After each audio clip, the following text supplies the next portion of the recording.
बहुत समय पहले पर्वतीय इलाकों की गोद में कचनपुर नाम का एक गांव बसा था। यह गांव हरा भरा और खूबसूरत था। गांव का मुखिया था धनेश्वर काका, जिनका एक ही सहारा थी उनकी बेटी सुजाता। सुजाता किशोर उम्र में भी शरारतों से भरी रहती थी। उसके चेहरे पर मासूमियत और चपलता दोनों ही दिखाई देते थे, जैसा कि हर माता पिता चाहते हैं। धनेश्वर काका भी सुजाता के लिए अच्छा वर ढूंढने लगे। कुछ ही समय बाद पास के गांव से एक रिश्ता आया। लड़का था माधव, जो काम के सिलसिले में कलकत्ता रहता था। माधव सरल, सुंदर और विनम्र स्वभाव का युवक था। शादी तय हुई और सुजाता की डोली माधव के घर पहुंच गई। कुछ महीने साथ बिताने के बाद माधव को काम पर वापस जाना पड़ा।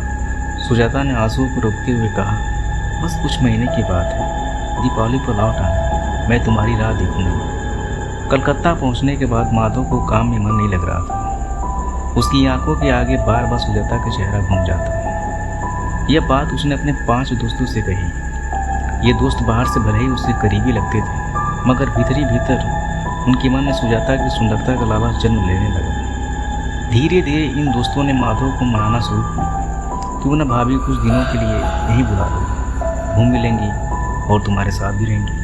पर माधव ने साफ मना कर दिया। गांव में माँ बाबू हैं, उनकी देखभाल सुजाता ही करती है। समय बीतता गया, पर माधव की बेचैनी और दोस्तों की हवस दोनों बढ़ती गई। आखिरकार एक दिन उन्होंने योजना बनाई, चलो हम ही गांव चलते हैं, तुम्हें भी माँ बाबू से मिले काफ़ी अरसा हो गया है। माधव का मन तो पहले ही घर जाने को बेताब था। वो भी राजी हो गया, पर अपने 5 दोस्तों के साथ गाँव की ओर निकल पड़ा।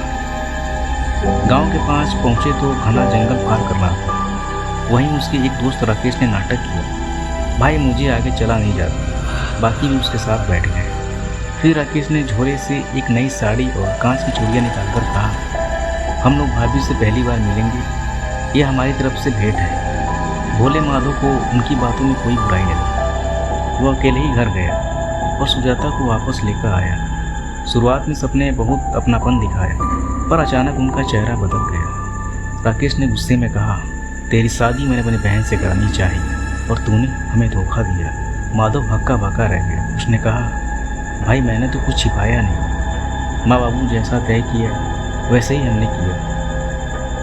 लेकिन अब उन लोगों की नीयत पूरी तरह बदल चुकी थी। 2 ने माधव को बांध लिया और बाकी ने सुजाता की ओर बढ़ते हुए क्रूर इरादे दिखाए। सुजाता और माधव की चीखें जंगल में दब गई। रात घनी होती गई और उसी अंधेरे में दोनों की जिंदगी भी बुझा दी गई। कुछ दिनों तक गांव वालों को लगा कि माधव अपनी पत्नी को लेकर कलकत्ता लौट गया है, लेकिन समय के साथ उनकी कोई खबर नहीं आई। करीब 1 साल बाद कलकत्ता में एक भयानक घटना घटी। उन्हीं 5 दोस्तों में से एक की, जिसका नाम था राकेश, उसकी लाश सड़क के किनारे मिली। उसकी शरीर खून से सना था और सबसे डरावनी बात यह थी कि उसके जिस्म पर जगह जगह नुकीले दांतों के निशान थे, जैसे किसने उसे नोच नोच कर खा लिया।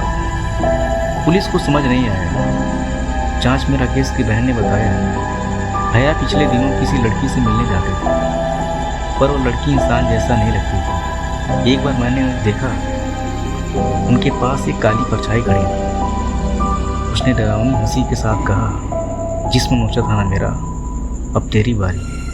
धीरे धीरे सबकी बारी आएगी। उसी दिन से भैया बदल गए थे और अब ये हाल हुआ है।